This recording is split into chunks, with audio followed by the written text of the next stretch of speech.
ကဘာပေါ်မှာအကြီးဆုံးနဲ့အခြေပြန့်ဆုံးဖြစ်တဲ့အမေဇုံမိုးသစ်တော်အကြောင်းကိုအားလုံးကြားဘူးကြမှာပါဒီနေ့မှာတော့အမေဇုံတောကြီးထက်ကထူးဆန်းတဲ့တဘာဝဖြစ်စဉ်တွေနဲ့လူသိနေတဲ့အထူးအဆန်းတရားတွေအကြောင်းကိုတင်ဆက်ပေးသွားမှာပါအမေဇုံမြစ်ကြီးဟာအလွန်ကျယ်ဝန်းတယ်ဆိုတာကျွန်တော်တို့သိထားကြပေမဲ့အဲ့ဒီမြစ်ကြီးရဲ့အောက်ခြေမြေကြီးထဲကီလိုမီတာ4000လောက်အနက်မှာနောက်ထပ်မြစ်ကြီးတစ်စင်းစီးဆင်းနေတယ်ဆိုတာကိုသိပ္ပံပညာရှင်တွေကရှာဖွေတွေ့ရှိခဲ့ကြတယ်ဒီမြေအောက်မြစ်ကြီးကိုရီရိုဟန်ဇာလို့နာမည်ပေးထားကြတယ်အမေဇုံမြစ်ထက်တော့ပိုပြီးကျယ်ဝန်းနိုင်တယ်လို့ခန့်မှန်းထားကြတယ်ပိုပြီးအံ့ဩစရာကောင်းတာတစ်ခုရှိပါသေးတယ်စိတ်လန်းဆိုးပြေနေတဲ့အမေဇုံတောကြီးရှင်တန်နိုင်ဖို့အတွက်ကိုကမ္ဘာတစ်ဖက်ခြမ်းကသဲကနရကြီးကကူညီပေးနေတယ်ဆိုတာပါပဲအာဖရိကတိုင်းမှာရှိတဲ့ဆာဟာရတဲကနရကြီးကနေလွှင့်စင်လာတဲ့ဖော့စဖတ်ပါဝင်တဲ့သဲမုတ်တွေကသမုဒ္ဒရာကြီးကိုဖျက်တမ်းပြီးတော့အမေဇုံတောထဲကိုနှစ်ဆင်ကြားရောက်နေတယ်ဒီတဲမုတ်တွေကပဲအမေဇုံတစ်ပင်တွေအတွက်အကောင်းဆုံးတဘာဝမြေဩဇာတွေဖြစ်နေတာကတဘာဝတရားကြီးရဲ့ချိတ်ဆက်မှုပါပဲ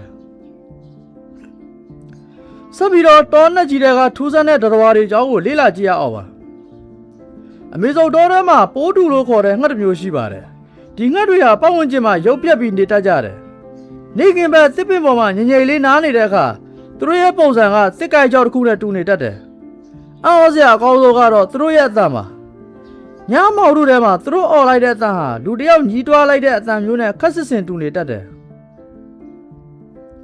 နောက်ထပ်တင်ဆက်ပေးချင်တာကတော့တဘာဝတရားရဲ့ဖန်တီးမှုတစ်ခုလို့ဆိုရမယ်အကြည့်ရောက်ဖန်လုံဖားလေးတွေကြောင်းပါ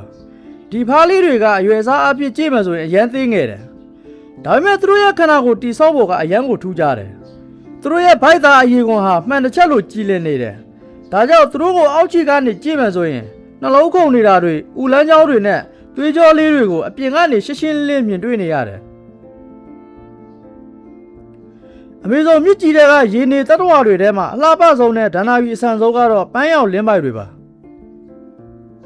သူတို့ဟာကမ္ဘာပေါ်မှာအကြီးဆုံးရေချိုလင်းပိုင်မျိုးစားတွေပါ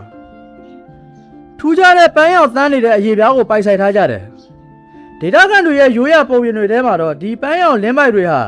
ညဘက်ရောက်တဲ့အခါလူရောက်ဖန်ဆင်းပြီးကန်းဆက်ကရွာရီစီကိုလာရောက်လှည့်ပတ်တတ်တယ်လို့အယုံကြည်ရှိကြတယ်အမေဇုံတောကြီးဟာပင်ကူကြောက်တတ်သူတွေအတွက်တော့သိပ်ပြီးသဘောကျစရာနေရာတစ်ခုမဟုတ်ပါဘူး။ဘာကြောင့်လဲဆိုတော့ဒီနေရာမှာကမ္ဘာအကြီးဆုံးပင်ကူကြီးတွေလို့သတ်မှတ်ထားတဲ့ဂိုလီရဲ့ပင်ကူကြီးတွေရှိနေလို့ပါပဲ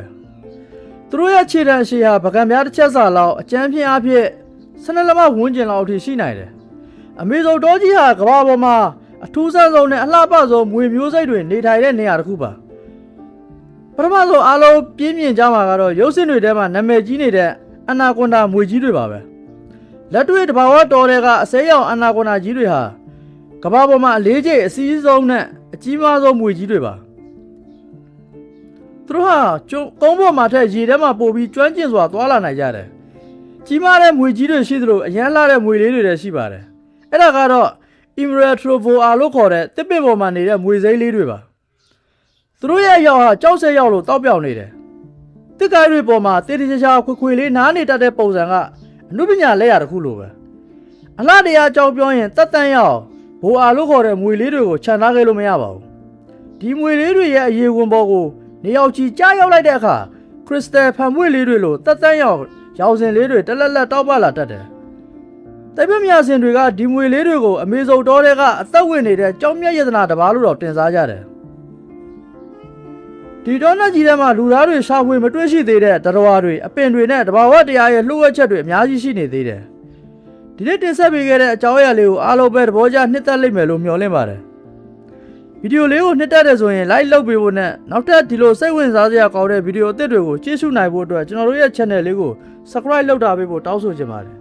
အစိုးရကြည့်ရှုပေးတဲ့အတွက်အားလုံးကိုကျေးဇူးတင်ပါတယ်